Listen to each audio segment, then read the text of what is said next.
आपने रीमैरिज पर काफ़ी सारे सीरियल्स देखे होंगे, जहाँ पे एक लड़का होता है जिसकी शादी सही नहीं चल रही होती है, उसके बाद वो एक अनमैरिड लड़की से शादी करता है और पूरी की पूरी लव स्टोरी दिखाई जाती है उन दोनों के अराउंड।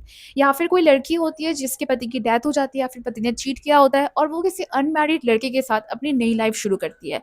लेकिन ऐसे सीरियल काफ़ी कम आते हैं जहाँ पे दोनों ही पार्टनर्स अपने-अपने शादी में स्ट्रगल कर रहे हो और फिर वो दोनों आपस में शादी करें और कैसे उनके बच्चे अपने नए माँ-बाप को एक्सेप्ट करते हैं, इसके अराउंड बहुत ही कम सीरियल्स आपको मिलेंगे और पुनर्विवाह उन्हीं में से एक है, जिसकी स्टोरी मैं आज बताने जा रही हूँ। सीरियल की स्टार्टिंग होती है आरती से। अब आरती बहुत ही ज़्यादा अच्छी लड़की दिखाई गई है, तो एक लड़के की माँ होती है, जो कि शादी में आरती को चूज़ करती है अपनी होने वाली बहू के रूप में। अब वो आरती की माँ शोभा के पास जाती है रिश्ता लेके एंड वो जल्दीबाज़ी में आरती को कंगन वगैरह पहनाने लगती है। ठीक उसी टाइम कोई आके उसे बताता है कि आरती तो ऑलरेडी शादीशुदा है और आरती का तो बच्चा तक है और आरती का डिवोर्स हो गया था। अब ये सुनकर ही शोभा की बेटी आरती एंड शोभा को सब बहुत ही सुनाने लगते हैं कि आप तो अपनी डिवोर्सी बेटी को किसी और के गले बांधना चाहती हो, आपकी इन्हीं हरकतों की वजह से आपकी बेटी का डिवोर्स हो गया। और फिर शोभा कहती है कि आरती मेरी बेटी नहीं है, वो मेरी बहू है। एंड यहाँ पे सबकी बोली बंद हो जाती है, मतलब एक सास अपनी बहू के लिए रिश्ता ढूंढ रही है। तो इसके बाद ना शोभा के दिमाग में आइडिया आता है कि क्यों ना हम आरती के एक्चुअल में पुनर्विवाह कर, क्योंकि आरती इतने टाइम से स्ट्रगल कर रही है जो कि वो डिजर्व नहीं करती। तो हुआ क्या था कि आरती का लव मैरिज हुआ था प्रशांत से। अब शादी के कुछ टाइम बाद जब आरती प्रेग्नेंट होती है तो प्रशांत आरती को छोड़कर चला जाता है। एक तो वो आरती का कैरेक्टर जज करता है कि तुम्हारी जैसी औरत पता नहीं किसका बच्चा लेके घूम रही होगी, एंड ऑल्सो वो उसका खुद का चक्कर चल रहा होता है एट द सेम टाइम, और वो चला जाता है। आरती बहुत भीख मांगती है कि मत जाओ प्लीज, मेरे साथ रुको। और तब से अंश के जन्म से लेके अंश के 5 साल होने तक आरती खुद ही उसे माँ-बाप दोनों का प्यार देती है और अपने सास-ससुर के साथ ही रहती है। तो दूसरी तरफ हमें यश सचिंदा दिखाया जाता है। अब यश के लाइफ में भी कुछ ऐसा ही सीन है। यश की जो पत्नी थी अर्पिता, जिससे वो बहुत प्यार करता था, उसकी मौत हो गई और मौत के बाद से वो बहुत ही डिप्रेस रहने लगा और उसकी भी 2 बेटियाँ हैं, पायल एंड पलक। तो वो भी अपनी 2 बेटियों को खुद ही पाल रहा होता है। लेकिन उसकी फैमिली में भी सेम हाल है।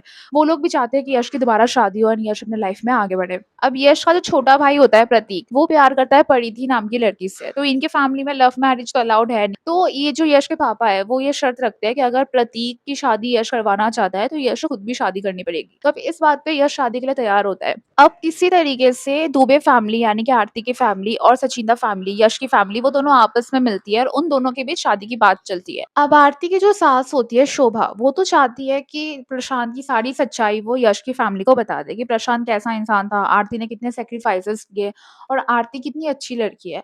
लेकिन तभी आरती के जो ससुर है, वो कहते हैं कि ऐसा हमने उस शादी में बताया था तो क्या हुआ था? उन सबने आरती को शेम किया कि आरती का डिवोर्स हो चुका है और कोई भी तलाकशुदा औरत कभी भी किसी घर की बहू नहीं बन सकती है। सोसाइटी किस नज़रों से देखती है एक तलाकशुदा औरत को, भले ही उसकी कोई गलती ना हो।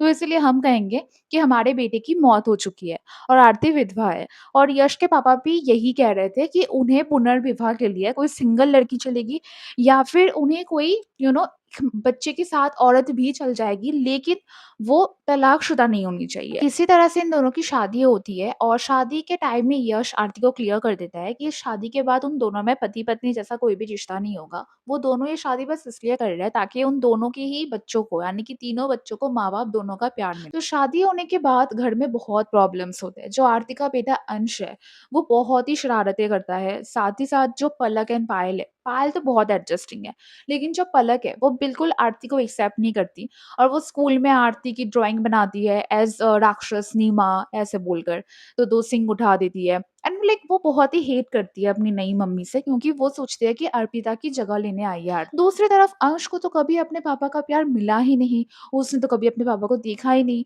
तो उसके लिए बहुत ईज़ी होता है यश को एक्सेप्ट कर लेना। अंश गलतियों पे गलतियाँ करते जा रहा था, लेकिन आरती हमेशा उसी की साइड लेती थी एंड उसकी तरफ से माफ़ी माँगता। यश अंश का एडमिशन पलक एंड पायल के साथ करवा देता है। अब स्कूल के फर्स्ट डे पलक एंड पायल अंश का मज़ाक उड़ाते हैं पूरे क्लास में। तो अंश को बहुत बुरा लगता है, फिर अंश कहता है वो स्कूल नहीं जाएगा, बट यश ज़बरदस्ती स्कूल भेजता है और दूसरी तरफ आरती बहुत मना करती है, बट स्टिल यश कहता है कि अगर आप अंश को हमेशा अपनी छाँव में रखोगे, तो अंश खुद से कैसे चलना सीखेगा? बहुत इम्पोर्टेंट है कि अगर आप अंश को कभी भी बड़ा बनता देखना चाहती है, तो आपको अंश को छोड़ना पड़ेगा, ताकि वो अपने लाइफ़ के स्ट्रगल्स खुद लड़ सके, अपनी लाइफ़ की लड़ाई खुद लड़ सके। हालाँकि ये सारी बातें सुनने में काफ़ी अच्छी लगती है, लेकिन एक 5 साल के बच्चे के साइकोलॉजी से देखोगे तो ये चीज़ें उतनी भी आसान नहीं है उसके लिए। तो अंश के लिए भी आसान नहीं थी। तो क्लास के पहले ही दिन जब पलक एंड पायल वापस से मज़ाक उड़ा रहे थे, तो वो स्कूल छोड़कर भाग जाता है। अब जब वो भागता है स्कूल से, तो वो किडनैप हो जाता है। तो किडनैपर्स बहुत ज़्यादा रकम माँगते हैं, कुछ 10 करोड़ समथिंग के। इसलिए यश प्लान बनाता है कि वो उन किडनैपर्स को पकड़ेगा। लेकिन जब वो अंश को बचा रहा होता है, तो उसे गोली लग जाती है। फिर वो हॉस्पिटल जाता है एंड तब आरती को बहुत प्यार हो जाता है यश से। क्योंकि अगर तुम आरती के पॉइंट ऑफ व्यू से सोचोगे, तो मतलब आरती के लिए कितनी बड़ी बात है।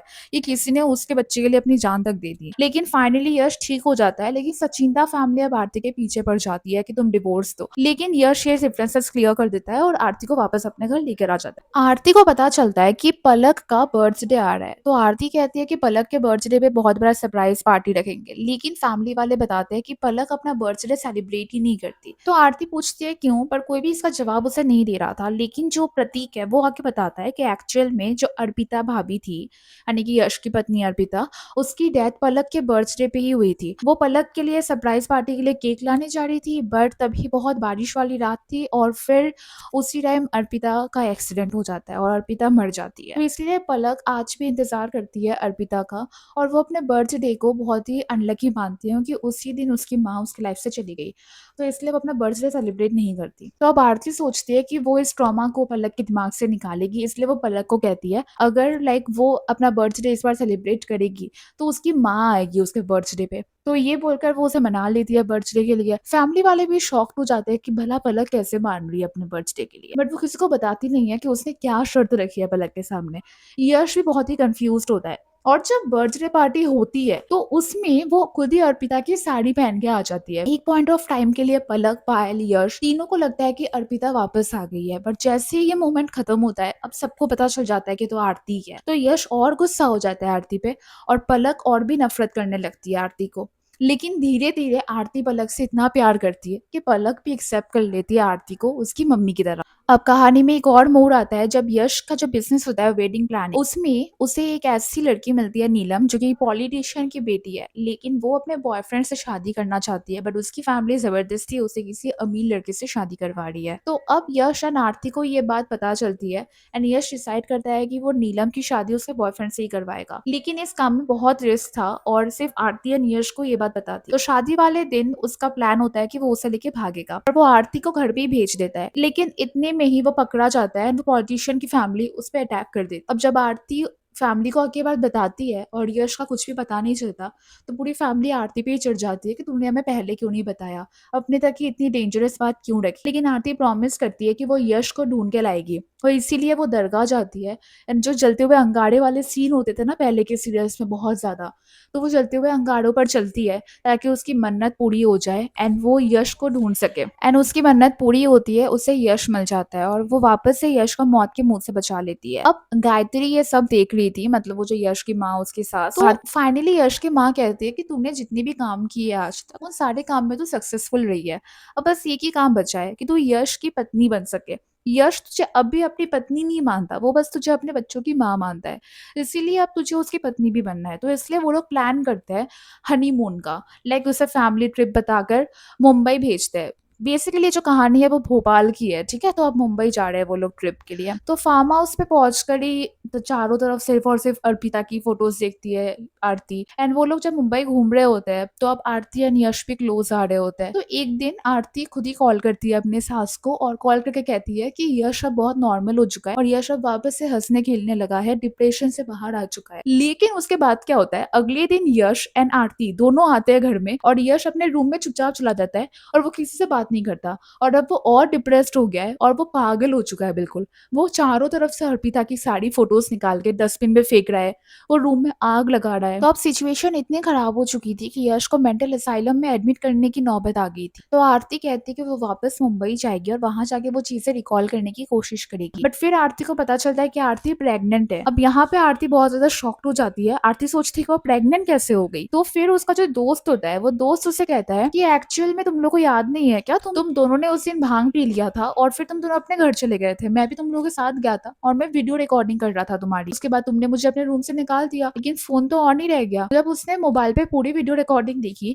तो उसे पता चला कि यश एंड आरती उस दिन क्लोज़ आ गए थे। क्लोज़ आने वाली बात है, इंटीमेट होने वाली बात है, वो आरती भूल चुकी थी। लेकिन यश को ये बात याद है। अब यश को ऐसा लग रहा था कि उसने अर्पिता को चीट किया है, अर्पिता की यादों के साथ धोखा किया है, आरती के साथ इन्वॉल्व्ड हो गया है। साथ ही साथ उसे ये भी लग रहा था कि आरती और आरती का दोस्त इन्वॉल्व्ड है ये सारी चीज़ों में। तो अब वो डिसाइड करती है कि वो यश को इस बच्चे के बारे में नहीं बताएगी। लेकिन अब आरती एंड यश दोनों साथ रहने लगते हैं और दोनों बातचीत नहीं करते हैं। लेकिन आरती अपनी प्रेगनेंसी की बात किसी को भी नहीं बताती।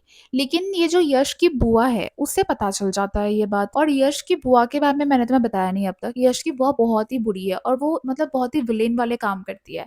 एक्चुअली यश की बुआ की शादी हुई थी और उसके बाद थोड़े टाइम बाद उसके पति की डेथ हो गई। तो फिर उनकी शादी कभी दोबारा करवाई ही नहीं इन्होंने। तो ये सोचती है कि मेरी पति की तो डेथ हुई थी, मेरी तो शादी नहीं करवाई इन्होंने, लेकिन यश की पत्नी की डेथ हुई तो कुछ ही सालों में यश की दोबारा शादी करवा दी, वो भी आरती से जिसके पति की डेथ हो रखी। तो इसलिए वो हमेशा आरती और यश के पीछे पड़ी रहती। तो वो आरती को बताती है कि तुम ये घर छोड़कर चली जाओ, कि अगर यश को पता चलेगा कि तुम प्रेग्नेंट हो तो यश वापस से पागलपंती करना शुरू कर देगा। तो आरती भी सोच रही है कि बुआ जी सही कह रही है कि थोड़े टाइम पहले यश ये बात सोचकर ही इतना कुछ कर रहा था कि वो दोनों इंटीमेट हो गया। प्रेगनेंसी वाली बात सुन के तो यश अलग ही बिहेव करेगा, तो इसलिए वो अंश को लेके चली जाती है। अब समहाउ यश को पता चल जाता है कि आरती प्रेग्नेंट है और वो ये बात छुपा रही थी, तो इसीलिए वो आरती और अंश को ढूंढने निकलता है और पूरी फैमिली वालों को ही बता देता है। अब सूरज प्रताप सचिंदा जो होता है, यानी कि यश के पापा, वो बहुत गुस्सा करते हैं बुआ जी, लेकिन यश हजार बार ढूंढता है लेकिन फिर भी आरती और अंश उसे नहीं मिलते। अब बस पे जब आरती और अंश जा रहे होते हैं तो अचानक से अंश को टॉयलेट लगती है, तो अंश को लेके आरती किसी जंगल जाती है। वहां पे आरती बेहोश हो जाती है और अंश बहुत कोशिश करता है उसे उठाने की, पर वो उठती ही नहीं है। तो वो बाहर रोड पे जाता है और रैंडम कार से लिफ्ट मांगने लगता है। तो कोई भी कार नहीं रुक रही होती है, लेकिन एक कार फाइनली रुकती है और उस कार से एक आदमी बाहर आता है और वो आदमी और कोई नहीं, प्रशांत होता है। जब प्रशांत निकलता है तो वो अंश को तो नहीं पहचानता, बट जब अंश उससे लेकर जाता है कि उसकी मम्मी को प्लीज वो बचाए, तो उसे पता चलता है कि ये तो आरती है। और उसे ऐसा लगता है कि आरती और अंश शायद अभी भी उसी का इंतजार कर रहे हैं। तो वो देर ना करके जल्दी से आरती को हॉस्पिटल लेके जाता है और वहां पे आरती को अपनी बीवी बताता है। तो वो आरती के लिए मेडिसिन भी खरीदता है, लेकिन यश से वो टकरा जाता है और वो मेडिसिन टूट जाते हैं। तभी यश उसे कंपनसेट करने के लिए वापस से फार्मेसी लेके जाता है, जहाँ पे उसे पता चलता है कि प्रशांत के पास तो पैसे ही नहीं है। तो वो उसे थोड़े पैसे ऑफर करता है। उसके बाद वो अपना नंबर भी लिख के देता है कि अगर प्रशांत को ये पैसे लौटाने हो तो वो इस पे कॉल करके उसे लौटा दे। अब जब प्रशांत वो मेडिसिन लेके रूम में घुसता है तो उसे न्यूज में यश दिखता है और यश अपनी पत्नी को ढूंढ रहा होता है और वो आरती का नाम लेता है और अंश का भी। तो तब जाके उसे पता चलता है कि आरती ने दूसरी शादी कर ली है और यश अब उसी का पति। वापस से यश को उसी नंबर पे कॉल करता है, एक मंदिर के पास बुलाता है और वहीं पे वो आरती एंड अंश को भी लेकर जाता है। फाइनली यश एंड आरती दोनों मिल जाते हैं। तब यश आरती की प्रेगनेंसी भी एक्सेप्ट करता है और आरती से माफी मांगता है कि उसने जो भी उसके साथ बिहेव किया वो बहुत ही गलत था, और वो उसे अपने साथ घर लेके चला जाता है। अब प्रशांत दूर से ये सारी चीजें देख रहा था एंड उसे बहुत ही खुशी हुई। प्रशांत जिस लड़की के चक्कर में आरती को छोड़ के गया था, वो लड़की उसी को छोड़ के चली गई क्योंकि उसके पास ज्यादा पैसे नहीं थे, उसकी जॉब चली गई। तो जब आरती को पता चलता कि प्रशांत वापस आ गया है, तो वो सोचती है कि यश को ये सारी सच्चाई बता दे कि उसका डिवोर्स हुआ था, ना कि उसके पति की मौत हुई थी। तो अब प्रशांत को तो ब्लड कैंसर था, तो प्रशांत को बचाने का सिर्फ एक ही रास्ता था कि प्रशांत को बोन मैरो ट्रांसफर किया जाए। अंश से बोन मैरो ट्रांसप्लांट की बात करती है शोभा, तो आरती मान जाती है। तो इसलिए वो यश से बात छुपा के रखती है कि प्रशांत जिंदा है, मरा नहीं है वो। लेकिन इवेंचुअली यश को ये बात पता चल जाती है। कैसे पता चलती है? अब यश को धीरे धीरे प्यार हो रहा था आरती से, तो उसने आरती का बर्थडे पार्टी ऑर्गेनाइज किया था और वो सरप्राइज पार्टी रखने वाला था। लेकिन तभी वहां पे आरती पहुंच जाती है और आरती को लगता है कि ये प्रशांत है जो कि सामने उसके खड़ा हुआ है फोटो लेके, लेकिन वो एक्चुअल में यश होता है और प्रशांत तो साइड में खड़ा होता है। लेकिन आरती अपनी पूरी राम कहानी बता देती है कि कैसे उसने प्रशांत से शादी की, वो प्रशांत से कितना प्यार करती थी। जब उसे पता चला कि उसका बच्चा होने वाला है तो वो कितनी खुश थी, लेकिन प्रशांत ने उसे छोड़ दिया। उसके बाद वो कभी भी सेकंड मैरिज नहीं करना चाहती थी और अंश को भी पापा की कमी महसूस हो रही थी, इसलिए उसने शादी की। वो हमेशा प्रशांत से ही प्यार करती थी और वो प्रशांत के पास गई भी थी वापस से शादी से पहले, लेकिन प्रशांत ने उसे बात नहीं की। अब ये सारी बातें सुनकर यश को ऐसा लगने लगा कि शायद आरती अभी भी प्रशांत से ही प्यार करती है और वो सिर्फ और सिर्फ इस बच्चे के लिए यश के साथ है। लेकिन अब आरती यश को आके सारी सच्चाई बता देती है थोड़े टाइम बाद, तो यश उसे कहता है कि उसने सच्चाई क्यों छुपाई, उसे बहुत ही बुरा लगा। लेकिन इतने में ना ये जो प्रशांत है जो कि पॉजिटिव कैरेक्टर बन गया था, वो अब वापस से नेगेटिव हो जाता है क्योंकि उसकी कोई ताई जी है जो कि उसका ब्रेन वॉश कर रही होती है। तरफ शोभा प्रशांत को अपने घर से निकाल रही होती है, लेकिन वो शोभा पर ही छिड़ जाता है कि मैं क्यों घर से निकलूं, आप घर से निकलो, ये मेरा भी घर है, आप कोई नहीं होती मुझे निकालने वाली। तो उसकी जितनी भी अच्छाई की एक्टिंग चल रही थी इतने दिनों से, वो सब खत्म है। वापस से वो अपने अवतार पर आ जाता है। तो सचिंदा फैमिली को आकर वो और ताई जी दोनों मिलकर सारी सच्चाई बता देते। तो यश के जो पापा होते हैं वो आरती को घर से निकालने वाले होते हैं, लेकिन यश आरती को रोकता है और पूरी फैमिली को बताता है कि वो आरती के साथ ही रहेगा। लेकिन अब प्रशांत पीछा नहीं छोड़ता अंश का। अंश स्कूल में जाता है तो वो स्कूल में जाके अंश से मिलता है, एंड वो जगह जगह बस अंश के पीछे ही पड़ा रहता है। तो आरती ये सब देखती है एंड प्रशांत को थप्पड़ मार देती है। फिर बदला लेने के लिए प्रशांत लीगल नोटिस भेजता है आरती को कि वो इस बच्चे की कस्टडी लेने के लिए कोर्ट केस कर चुका है, यश एंड आरती दोनों पे। अब यश इस केस को जीतने के लिए एडवोकेट के पास जाता है, लेकिन सूरज प्रताप सचिंदा जो कि यश के पापा है, उन्होंने अपने हाथ खड़े कर दिए एंड उन्होंने कहा कि मैं तो तुम्हारी किसी भी तरीके से हेल्प नहीं करूंगा इस केस में, और ना ही मेरी फैमिली में से किसी को हेल्प करने दूंगा। दरअसल ये हुआ होता है कि ये जो सूरज प्रताप सचिंदा है, इन्होंने ही प्रशांत को पैसे दिए होते हैं, वरना प्रशांत के पास पैसे आएंगे कहाँ से कि प्रशांत जाके कोर्ट केस करेगा, और वो भी सबसे हाई फाई लॉयर को देकर। तो जल्दी ये बात यश को पता चल जाती है और यश अपने पापा को बताता है, तो यश के पापा उस पर और गुस्सा हो जाते हैं और वो अपने गुस्से में आके अपनी प्रॉपर्टी से यश को बेदखल कर देते हैं। तो अब कोर्ट पे ये बात जाती है, वहां पे दोनों पक्ष अपनी अपनी बात रखते हैं। तो जज कहते हैं फाइनली हम अंश की बात सुनेंगे कि अंश किसके साथ रहना चाहता है, तो इसलिए एक और डेट दी जाती है। लेकिन उस डेट का वेट किए बिना ही प्रशांत जो है, एक तो अंश का किडनैप कर लेता है, दूसरी तरफ आरती का अबॉर्शन करवाने के लिए आरती को भी किडनैप कर लेता है। लेकिन यश किसी तरीके से आरती को बचाता है। तभी जब वो अंश का पता पूछ रहा होता है तो प्रशांत मर जाता है, और प्रशांत बिना बताए मर जाता है कि अंश कहाँ है। तो बहुत बड़ी प्रॉब्लम आ जाती है कि किसी को भी नहीं पता कि आखिर अंश है तो है कहाँ। तो अब जिसने भी अंश को किडनैप किया होता है, तो वो यश के सामने ये शर्त रखता है कि यश को सबसे पहले आरती को डिवोर्स देना पड़ेगा, उसके बाद यश को दूसरी शादी करनी पड़ेगी, और शादी के टाइम ही वो अंश का पता बताएगा। तो आरती और यश दोनों मिलकर एक प्लान बनाते हैं। सबसे पहले तो वो डिवोर्स केस फाइल करते हैं एक दूसरे के खिलाफ, और डिवोर्स हो जाता है। उसके बाद यश इशिता नाम की एक लड़की से शादी करने वाला होता है। प्लान ये होता है कि शादी के टाइम वो किडनैपर को बताएगा कि अंश के लिए गिफ्ट भेजना है, उस गिफ्ट बॉक्स में केमिकल मिक्स कर देगा। जैसे ही वो किडनैपर उस बॉक्स को टच करेगा, उसके बॉडी में एक अलग ही रिएक्शन होगी और उसकी पूरी बॉडी ब्लू हो जाएगी। तो उस चीज से आसानी से हम पता कर सकते हैं कि किसने अंश को किडनैप किया है और किसने अंश को छुपा के रखा है। उसके बाद हम उस इंसान को पकड़ लेंगे। तो ये प्लान सक्सेसफुल भी होता है। और पता है कि किसकी बॉडी ब्लू हो जाती है? प्रशांत के पापा की। तो प्रशांत के पापा ये सब कुछ कर रहे थे। जब सच्चाई सामने आती है तो वो माफी मांगते हैं और वो कहते हैं कि वो अपने बेटे के मोह में पागल हो चुके थे कि उसके बेटे को मरना पड़ा, तो वो चाहते थे कि यश और आरती भी अलग हो जाए और अंश भी मिल जाता है। लेकिन दूसरी तरफ इशिता तो मंडप में बैठी होती है, तो यश आता है, निशिता से माफी मांगता है कि उसने ये सब कुछ किया, उसके पीछे उसकी मजबूरी थी। बट इशिता ये सारी बातें नहीं मानती और इशिता अपनी जान लेने पर आ जाती है। वो बंदूक लेकर अपने आप को गोली मार रही होती है। तभी उससे शादी करता है आकाश नाम का एक लड़का। लेकिन ये आकाश कौन है? आकाश जो है वो सूरज प्रताप सचिंदा का ड्राइवर है। उसने इशिता से शादी कर ली। तो अब यश के पापा बहुत गुस्सा हो जाते हैं कि तूने कैसे फैमिली मैटर में एंट्री ले ली, तूने कैसे शादी कर ली, और वो आकाश को गोली मारने वाले होते हैं। तभी आकाश की माँ आती है और वो आकर सूरज प्रताप सचिंदा को रोकती है और कहती है कि तो तुम्हारा ही बेटा है। तब वो औरत अपना नाम बताती है, उनका नाम होता है राधा। और बहुत टाइम पहले राधा एंड सूरज का अफेयर था और फिर सूरज ने राधा को छोड़ दिया प्रेगनेंसी में ही। लेकिन इस बात पे कोई भी ट्रस्ट नहीं करता और इशिता को भी सब कहते हैं कि इसको छोड़ो, तुम आगे बढ़ो। लेकिन इशिता कहती है कि नहीं, अपाहिज लड़की से कौन ही शादी करता है, इन्होंने मुझसे शादी की है और फाइनली अब मैं सुहागन आकाश के साथ ही चली जाती है गरीबी वाली लाइफ जीने के लिए। लेकिन अब अलग ही ट्रैक शुरू हो गया है, क्योंकि ये जो आकाश है वो पूरे मीडिया वगैरह को बुलाकर रोज रोज तमाशे करता है कि वो तो सूरज प्रताप का बेटा है, लेकिन सूरज प्रताप उससे एक्सेप्ट ही नहीं कर रहे। तो अब आरती को लगता है कि अगर वो इतने टाइम से भोपाल में ही है तो वो अचानक से अपना राइट मांगने के लिए क्यों आने लगा है। पीछे पड़ जाती है राधा के कि वो अपना सच बताए। तो राधा फाइनली बताती है कि यश एक्चुअल में राधा का बेटा है और ये जो आकाश है वो राधा का बेटा नहीं है और वो गायत्री का बेटा है। तो हुआ क्या था, जब राधा बहुत ही गरीब फैमिली से बिलोंग करती है तो वो उस कॉलेज में पढ़ने गई थी।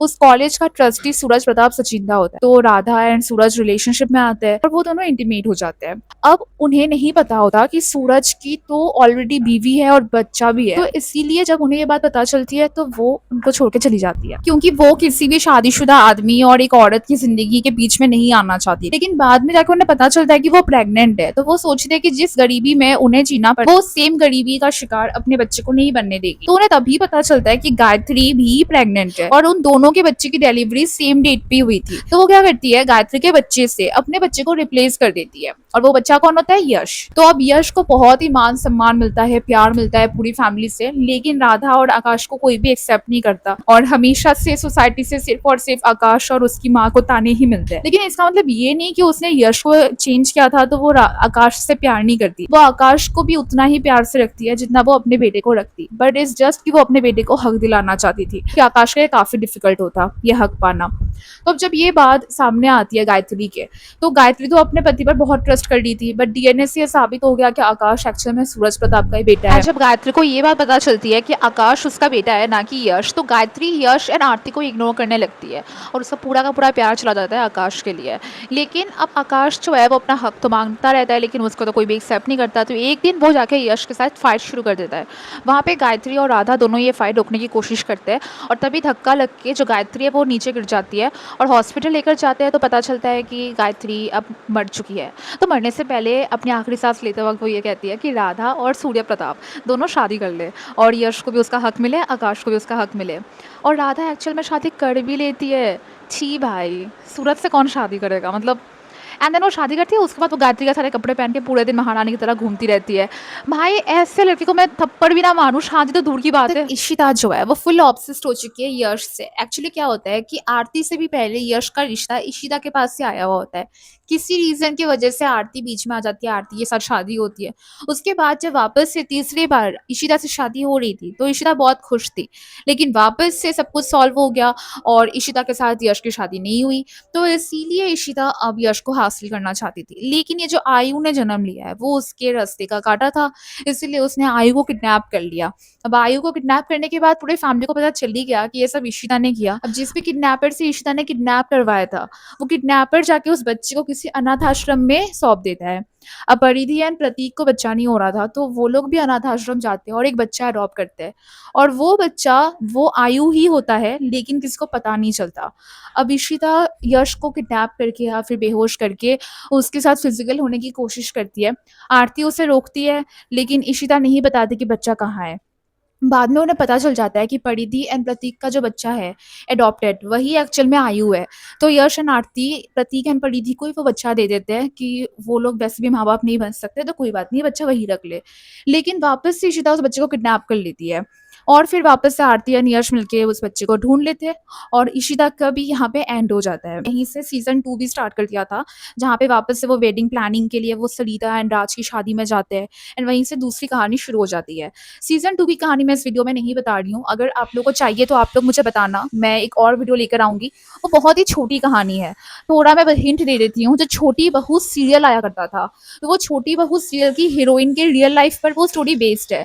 अब मुझे पता है कि आप सबको पता है कि छोटी बहू सीरियल की हीरोइन तो रुबीना है, लेकिन सीरियल में रुबीना की स्टोरी नहीं दिखाई गई है, सीरियल में दिव्या की स्टोरी दिखाई गई है। अब देखो, अगर तुम में से किसी के पास भी टाइम है और तुम लोग ढूंढ रहे हो कोई सीरियल तुम लोग देखना चाहते हो, तो मैं रिकमेंड करूंगी पुनर्विवाह और डोली अरमानो की। अगर तुम्हारे पास टाइम नहीं है तो तुमने एक्सप्लेनेशन देख ही लिया, और डोली अरमानो की एक्सप्लेनेशन देखनी है तो उसकी वीडियो भी मेरे चैनल पे है।